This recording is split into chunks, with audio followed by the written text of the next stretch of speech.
Hey everyone, in this video we're going to take a look at the first story from chapter 18 of the Road to Latin textbook called Fabula Orbili I.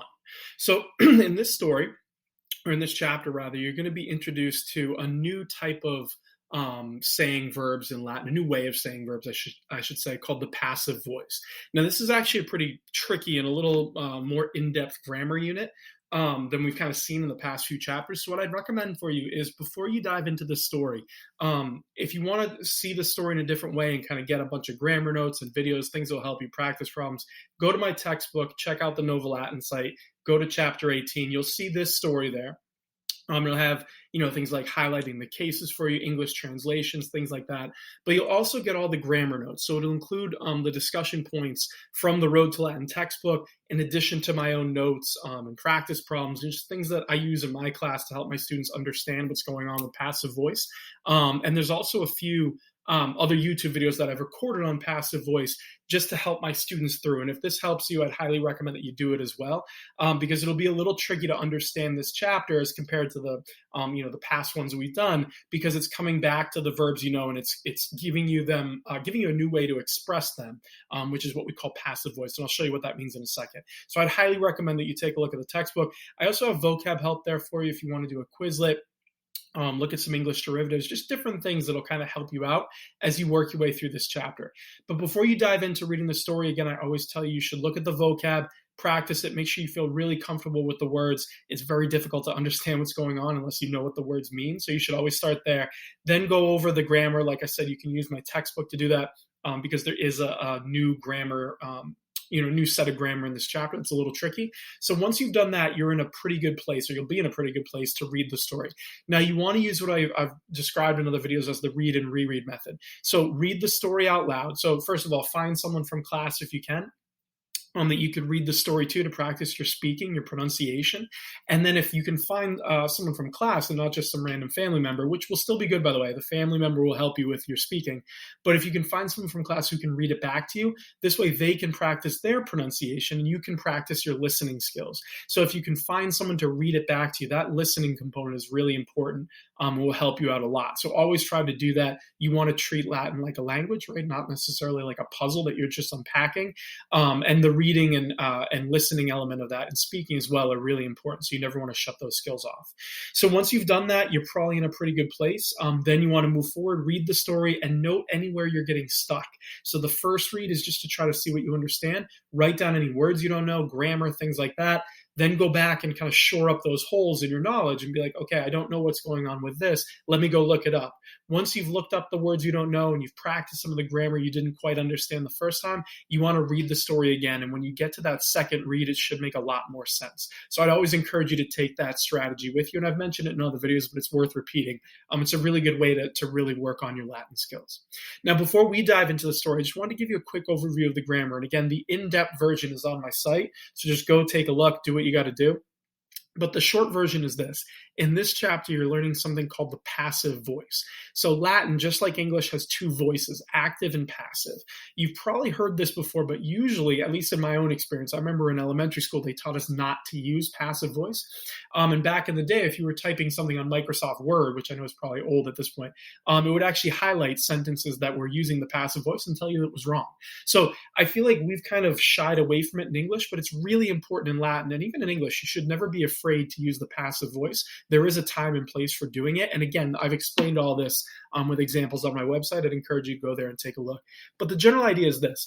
Active voice is when the subject is actually doing the action, which makes sense, right? This is what you've seen the first 17 chapters of Road to Latin, all active voice.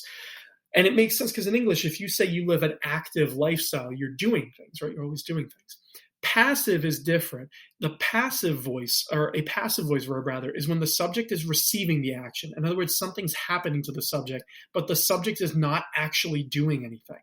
The action's being done by someone or something else. This makes sense too in English. If you say someone has a passive lifestyle, it means they're not really going out and doing things. They're just kind of letting things happen to them. That's where these words come from, and it carries the same meaning. But we're going to see in a second what that really means in terms of Latin verbs and how we translate it. But there's an example right here.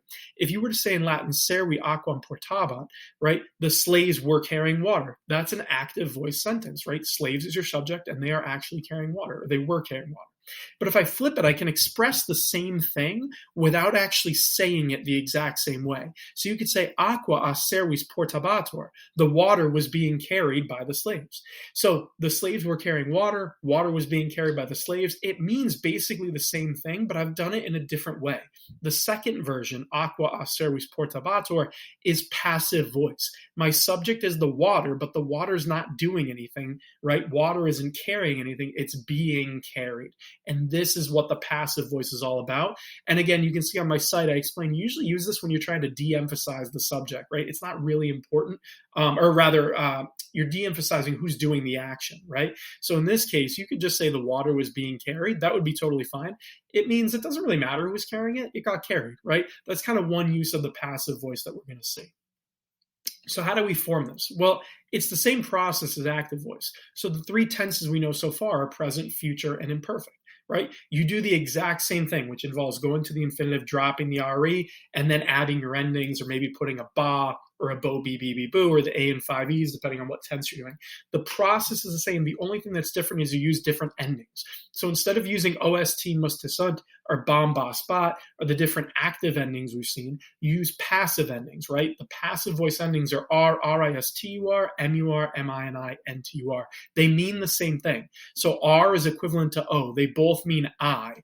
But if I use an O, I'm saying I am doing something. If I use an R, I'm saying I am being something, right? Something's happening to me. So O is equivalent to R. S is equivalent to RIS, and down the line, they both sets mean I, you, he, she, it, we, you, all, they. It's their meaning that's different, okay? So the translation of passive voice verbs is to say being blanked, right? That's the general translation of it, or some version of that, right? So for present tense, you say, I am being watched. Imperfect tense, I was being watched. And future tense, I will be watched. That's kind of a general way to do it. The other bit of grammar you want to get is the ablative case, which really comes into play in this chapter. So it's two uses. The ablative of means and the ablative of agent is kind of what we call them when we're using kind of the grammar, the jargony grammar terms, right? So when you're using passive voice, the ablative tells you who's doing the action, right? Because remember, the subject isn't doing anything. The ablative is actually the person or thing doing the action. If the verb is being done by a person, we call it the ablative of agent. So you'd say something like aqua a servis portabatur, the water is carried or is being carried, or rather was being carried in this case, by slaves, a servis. The ablative of agent goes with a preposition a or ab, right? A servis, by the slaves, that's what we call the ablative of agent. It's telling you who's carrying the water, right? The slaves were. If it's being done by a thing, right, your passive voice verb, we use what's called the ablative of means. This doesn't use a preposition, right? And the difference is it's a thing, not a person. So if you said Troia muro alto et portis fermis munitor, which is a line from this chapter, it means Troy is being defended by a high wall and by strong gates, or with strong gates. Who is defending Troy? It's not a who, it's a what, right? So what's defending Troy? The high wall and the strong gates. They are technically the person, or in this case, the thing doing the action. So in other words, who is or what is defending Troy? The gates and the wall are. When it's a thing, you express that without a preposition. You just use a noun in the ablative case. And that's what we call the ablative of means. I know it's a very quick overview, but again, we're really getting into the story in this video, not so much the grammar. If you want to get more, like I said, you can go to my textbook, check it out. If you want to check my YouTube channel, I've actually made videos for passive voice for these three tenses, present, imperfect, and future. You can watch them. It'll go into much more depth and kind of explain everything as you go. So I'd highly recommend, if you're looking for a bit more explanation, go check those videos out, check out the website, whatever you got to do. So that was kind of a whirlwind and a lot, but hopefully, if you don't understand what I was talking about, pause the video here, go look it up, go practice, and then come back, because you are going to have some trouble with this story until you really understand what's going on with the grammar. But if you're in a good place and you feel like you're ready to go, let's dive in. So the story starts with Orbilius. Remember, who is the teacher, the boys' school teacher. So you have Orbilius magister discipulos laudat si diligenter student. So Orbilius, the teacher, right? Magister Orbilius, teacher Orbilius. He laudat, he praises the students. Discipulos is accusative plural, right? Second declension accusative plural. He praises the students if they work diligently, right? Student means like they study or kind of work. You could say if they study, maybe is best. If they study diligently, meaning they work hard in school, he praises them. right? Then you have interdum, a magistro fabulae narrantur. So sometimes, interdum, stories, there's my subject, stories, fabulae.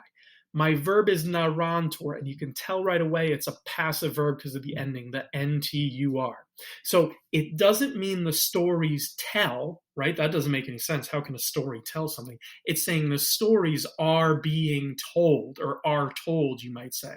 Passive translation. So we have a subject, right? We have a passive verb. We're looking for an ablative to explain, well, who or what is telling the story. In this case, my ablative is magistro, the teacher. The stories are told by the teacher. A magistro, that's the ablative of agent. We're using the preposition a because it's a person, right? If it had been a thing, which really wouldn't make any sense, I wouldn't use the preposition a or ob there, right? But because it's a person, the teacher, I use it. So again, that line says sometimes stories are told by the teacher, right? When he's happy with the student's work. Then you have hodie, Orbilius rogat, desideratisne fabulam pueri. So today, Orbilius asks, right?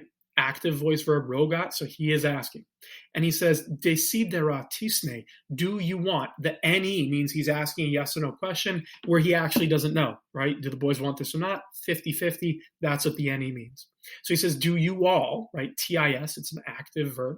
Do you all want or desire a fabulum, a story? Boys, right? Pueri is vocative. He's talking about. So he says, do you desire or do you want a story, boys? Then they respond. They say, certe, fabulam longum desideramus, pueri clama. So certe means certainly, right? Like yes. Desideramus, we desire, we want a fabulam longum, a long story, right? So it says certainly, a long story we desire, we want. Right? We want a long story, right? Pueri clama, the boys shout. That's all active voice, right? The boys are actually shouting, and they are, we in that case, desideramus, we are desiring a long story. All active voice. Then we flip, and you have tum fabula de Helena femina pulchra Graeca ab orbilio narrator. Here our verb is narrator, passive voice, right? So it doesn't say Orbilius tells a story. It says then a story de Helena, about Helen. And then you have a side note, right? A description of a femina pulchra Graeca, a beautiful woman, a femina pulchra, a beautiful Greek woman, right? Narrator is told. So the story about Helen, a beautiful Greek woman, is told. It's told by who? We're looking for the ablative. Here we have the ablative of agent, ab orbilio, by Orbilius, the teacher. Another way we could have said this is Orbilius tells a story. But again, we're practicing passive voice, so you just flip it around, which is totally fine. Much more common in Latin than English, I'd say. But it says, then a story about Helen, again, the beautiful Greek woman, or a beautiful Greek woman, is told by Orbilius. So now he gets into his story. You have in Graecia Helena habitat. So in Greece, Helen lives, right? Helen lives in Greece, just active voice. Femina pulchra a multis viris amator. The beautiful woman, the femina pulta amator, not she loves, but she is loved, right? She is loved. You could almost think of it as like desired, right? She's loved by many men. A multis viris. It's the ablative of agent because we have a passive voice verb, and the people loving her, right, are people, I should say, right? It's not a thing, it's a person, in this case, many men. So we use that the preposition. So the beautiful woman is loved by many men, meaning a lot of men desire her, right, because she's so beautiful. Then you have Trojanus, Claudus, ad Graeciam navigat. So a famous Trojan, now we got sails, active voice, right? He actually does the sailing. Sails ad Graeciam, to Greece, right? This is Paris. If you remember our Trojan War story from the previous chapter, this is what it is. And again, I'd encourage you to look this up. This is a story about the origins of the Trojan War, right? Paris and Helen. If you're not familiar with this, look it up, right? And it'll explain kind of what Orbilius is referring to here. So a famous Trojan sails to Greece. Femina pulchra a Trojano videtur et amator. So the beautiful woman, the femina pulchra, videtur, passive voice. It's the verb to see. So it's not she sees, but she is seen, right? So the beautiful woman is seen by the Trojan, ablative of agent, because it's talking about a person, right? It's Paris is who they're talking about. So she is seen by the Trojan and loved, amator. She is loved by the Trojan, right? You can almost say she is seen and loved by the Trojan, right? So he kind of falls in love with it, okay? Then you have tandem Trojanus feminam Troiam duce. So finally, or at last, the Trojan, ducit, he leads the femininam, the woman, Troiam, to Troy. That's that accusative. It's showing motion to something, right? Motion toward. When you have the name of a city, remember, we don't need to use a preposition. In this case, we're skipping the preposition ad. We don't need it, right? Troiam means to Troy. So finally, or at last, the Trojan leads the woman to Troy. And this is, if you look up the real story, again, there's kind of two different versions. It's either they fall in love and run off, or Paris abducts her, right? Is kind of the idea. So in this version, we have he led her to Troy, and we kind of leave it ambiguous, right? Which I kind of like. You can look up whatever version you think would fit best there. But he leads her to Troy, one way or another. Then you have Graiki sunt errati, itaque bellum parator. So the Greeks are angry. Graiki sunt errati. It's an active voice verb. They actually are angry.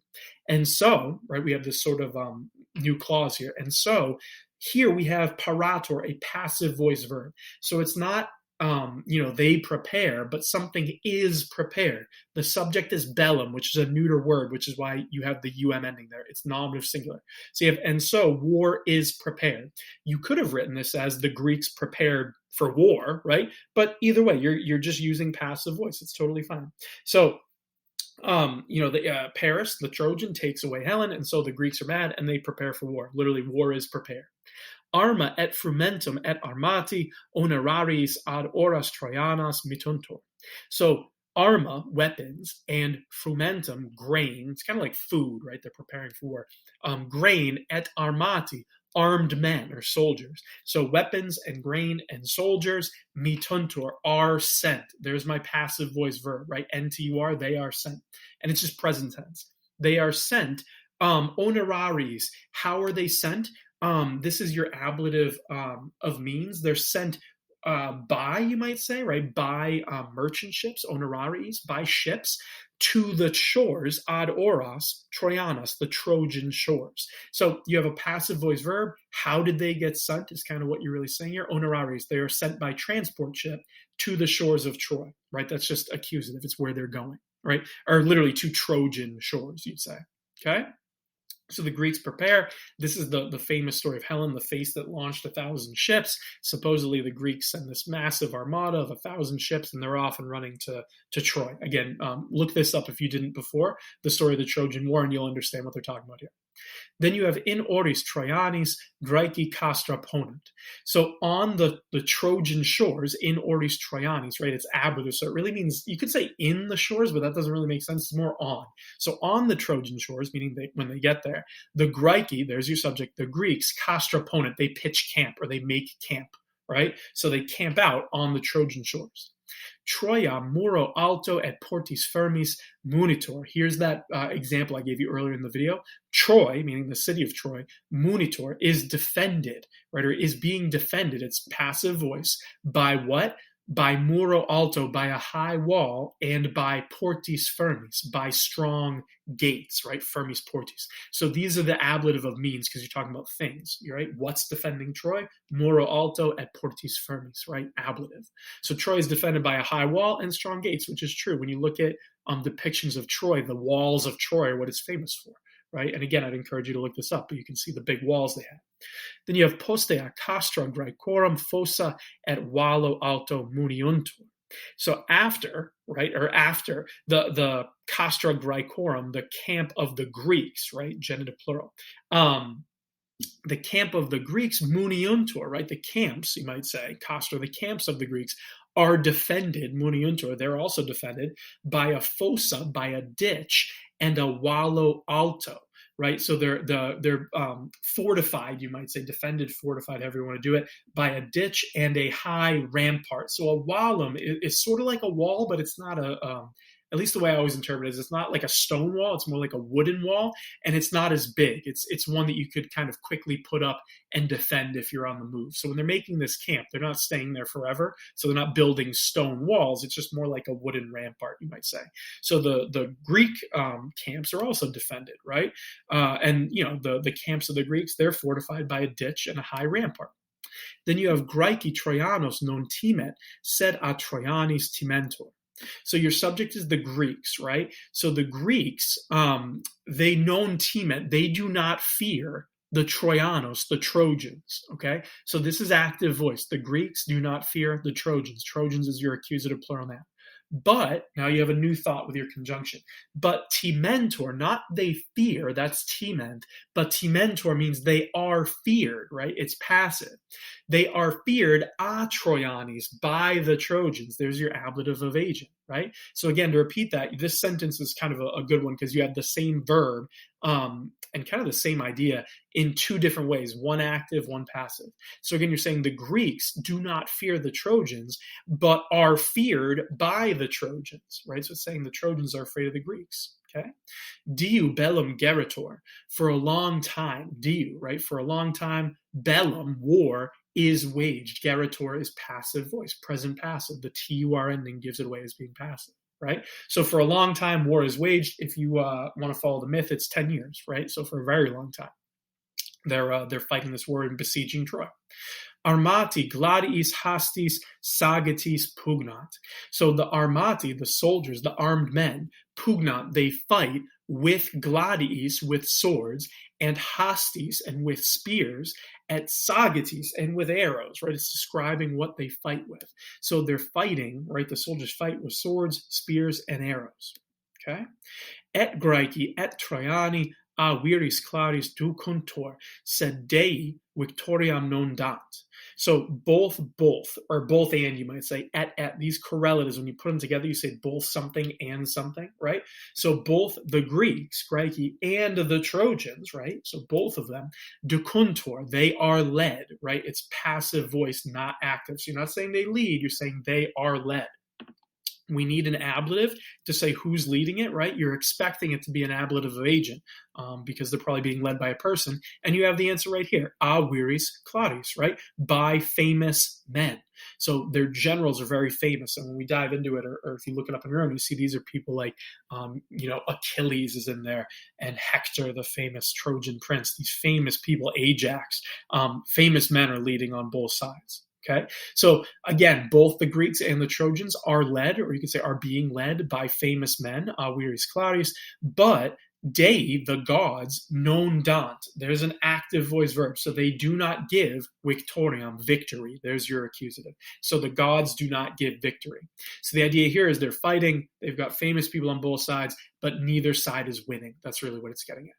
So hopefully this made some sense. I know this is a bit of a longer video, but the grammar, like I said, is different and important that we got to just kind of unpack it before we dive in. But it does a good job of mixing up verbs and voice, right? So some active, some passive. There's a lot of repetition where it'll show you the same verb two different ways. And that's how you're going to really master this. So the more you read it and the more comfortable you get with it, the better off you're going to be. So if you have any questions at all, put them in the comments below. I'd be happy to help you out and answer any you have. But otherwise, try that read and reread method. The more you read it, the more you practice it, the more comfortable you're going to feel. It's all about getting as much repetition as you possibly can. Good luck.